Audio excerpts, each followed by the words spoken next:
Hello! നമ്മുടെ പുതിയൊരു വീഡിയോയിലേക്ക് എല്ലാവർക്കും സ്വാഗതം. നമ്മളപ്പോൾ ഈ രാത്രിയിൽ വെച്ച് പിടിക്കുന്നത് എയർപോർട്ടിലോട്ടാണ് കേട്ടോ. എൻ്റെ അനിയനെ വിടാൻ വേണ്ടിയിട്ടാണ് കേട്ടോ പോകുന്നത്.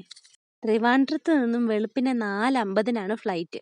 അപ്പം നമ്മളെല്ലാം കൂടെ വീട്ടിൽ നിന്ന് വൈകിട്ട് ഒരു 9 മണിയൊക്കെ ആയപ്പോഴത്തേന് ഇറങ്ങി. 2 വണ്ടിയിലായിട്ടാണ് കേട്ടോ പോയത്.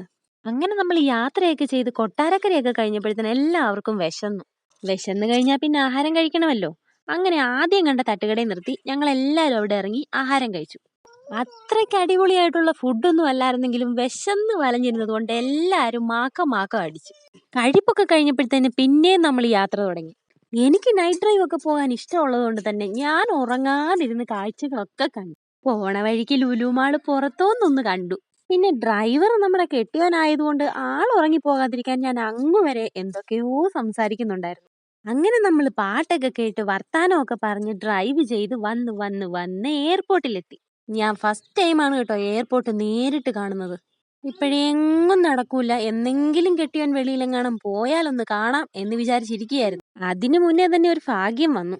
അങ്ങനെ നമ്മൾ പാർക്കിങ്ങിൽ കൊണ്ടുപോയി വണ്ടിയൊക്കെ പാർക്ക് ചെയ്ത് ഇറങ്ങി നോക്കിയപ്പോൾ സമയം ഒന്നും ആയില്ല. ട്രാഫിക്കിലൊന്നും പെട്ടുപോകണ്ടല്ലോ എന്ന് കരുതിയാ നേരത്തെ ഇറങ്ങിയത്. അതുകൊണ്ട് പ്രത്യേകിച്ച് ദോഷമൊന്നും ഇല്ല കേട്ടോ. നമ്മൾ നേരത്തെ എത്തുകയും ചെയ്തു. അവന് കുറച്ചു നേരം ഒന്ന് റിലാക്സ് ആകാനും പിന്നെ നമുക്ക് അവിടെയൊക്കെ ഒന്ന് ചുറ്റി കാണാനും ഒക്കെ പറ്റി. നമ്മൾ എയർപോർട്ടിന്റെ അവിടെ എത്തിയപ്പം 12 മണി ആയിട്ടുണ്ടായിരുന്നു. ഒരു 1:30 ആകുമ്പോഴത്തേന് അവൻ ഉള്ളിൽ കയറിയാൽ മതിയായിരുന്നു. അതുവരെ നമ്മൾ ആ പുറത്ത് അങ്ങനെ കറങ്ങി. ആള് നല്ല ടെൻഷനിലായിരുന്നു. ആദ്യമായിട്ട് ഫ്ലൈറ്റിലൊക്കെ കയറുന്നതല്ലേ, ടെൻഷൻ അടിക്കാതിരിക്കുവോ? പിന്നെ ഒരു പ്രാവശ്യം വെളിയിലൊക്കെ പോയി വന്നു എന്നൊരു എക്സ്പീരിയൻസ് വെച്ച് അളിയച്ചാര്, അതായത് എന്റെ കെട്ടിയോൻ, കുറച്ചൊക്കെ എക്സ്പീരിയൻസ് പറഞ്ഞു കൊടുത്തു. നമ്മളെ വിട്ട് പോകുന്നതിലായിരുന്നു കൂടുതൽ സങ്കടം. എന്നാലും ആശാൻ അതൊന്നും പുറത്ത് കാണിക്കാതെ അവിടെ കേറുന്നത് വരെ പിടിച്ചു നിന്നു. പിന്നൊരു ചടങ്ങുണ്ടല്ലോ, ഫോട്ടോ എടുപ്പ്. വന്നവരെല്ലാം ചറ തിരിഞ്ഞും മറിഞ്ഞും മാറി നിന്ന് അങ്ങ് ഫോട്ടോ എടുപ്പ് തുടങ്ങി. സ്റ്റാറ്റസ് ഇടാനുള്ളതല്ലേ, എനിക്ക് പിന്നെ വീഡിയോയിൽ ഉൾപ്പെടുത്താമല്ലോ. അങ്ങനെ നീണ്ട ഫോട്ടോ എടുപ്പൊക്കെ കഴിഞ്ഞപ്പോഴത്തേന് ഉള്ളിൽ കയറാനുള്ള സമയമായി വന്നു. അപ്പോഴത്തേന് എല്ലാ പേപ്പറുകളും ഒന്നുകൂടെ ഒന്ന് ചെക്ക് ചെയ്ത് ബാഗിനുള്ളിൽ വെച്ചു. അതുവരെ കടിച്ചു പിടിച്ചു നിന്ന അവന്റെ മുഖത്ത് ചെറിയ ഭാവമാറ്റങ്ങളൊക്കെ വന്നു തുടങ്ങി.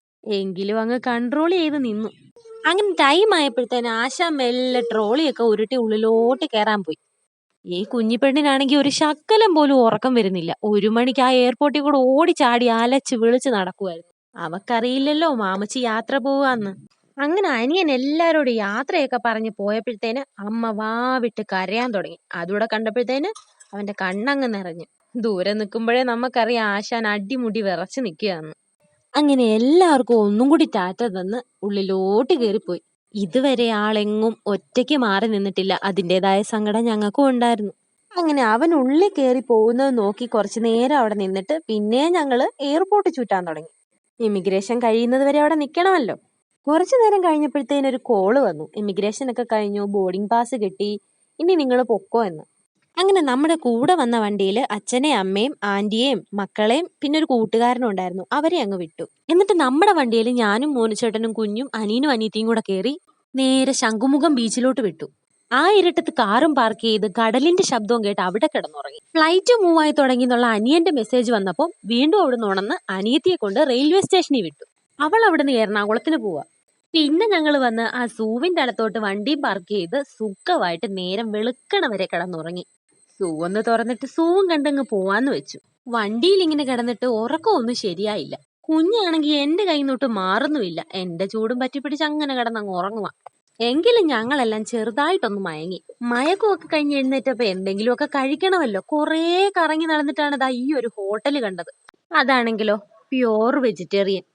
എന്തെങ്കിലും ആകട്ടെ. അങ്ങനെ ഞങ്ങളെല്ലാം അവിടെ കയറി. ഞങ്ങളെല്ലാം മസാല ദോശയും കുഞ്ഞിനൊരു സാദാ ദോശയും വാങ്ങിക്കൊടുത്തു. ഞങ്ങൾ 3 മസാല ദോശ കഴിച്ചെങ്കിലും ആൾക്ക് ആ ദോശ അത്ര പിടിച്ചില്ല. മൊരിഞ്ഞിരുന്നത് കൊണ്ടാണെന്ന് തോന്നുന്നു. കഴിപ്പൊക്കെ കഴിഞ്ഞപ്പോഴത്തേനെ 8:30 ആയി. എങ്കിൽ പിന്നെ സൂവിന്റെ അടുത്തൊരു മ്യൂസിയം ഉണ്ടല്ലോ, അത് പോയി കാണാന്നങ്ങ് വെച്ചു. അവിടെ ചെന്നപ്പോഴോ മ്യൂസിയം തുറന്നിട്ടില്ല. അവസാനം അവിടുത്തെ പാർക്കിൽ കൂടെ കുറേ നേരം അങ്ങ് കറങ്ങി നടന്നു. 9 മണിയൊക്കെ ആയപ്പോഴത്തേന് സൂ തുറന്നു. അങ്ങനെ ടിക്കറ്റ് ഒക്കെ എടുത്ത് ഉള്ളിൽ കയറി മൊത്തത്തിൽ അങ്ങ് കണ്ടു. സൂ കണ്ടിറങ്ങിയിട്ട് അവിടുന്ന് നമ്മൾ നേരെ പോയത് വേളി ബീച്ചിലോട്ടായിരുന്നു. കടലിൽ നമ്മൾ ഒരുപാട് നേരം സ്പെൻഡ് ചെയ്തു. കുഞ്ഞിന്റെ ഫസ്റ്റ് ബീച്ച് എക്സ്പീരിയൻസ് ആയിരുന്നു. ആദ്യം കടല് കണ്ട് പേടിച്ചു നിന്ന കുഞ്ഞിനെ അവസാനം വലിച്ചു കയറ്റാൻ പെട്ട പാടെ എനിക്കേ അറിയൂ. അപ്പോൾ നമ്മൾ സൂവിൽ കറങ്ങിയതിന്റെയും കടലിൽ സ്പെൻഡ് ചെയ്തതിന്റെയൊക്കെ വീഡിയോ സെപ്പറേറ്റ് ആയിട്ട് ഇടുന്നുണ്ട് കേട്ടോ, കാണാൻ മറക്കല്ലേ.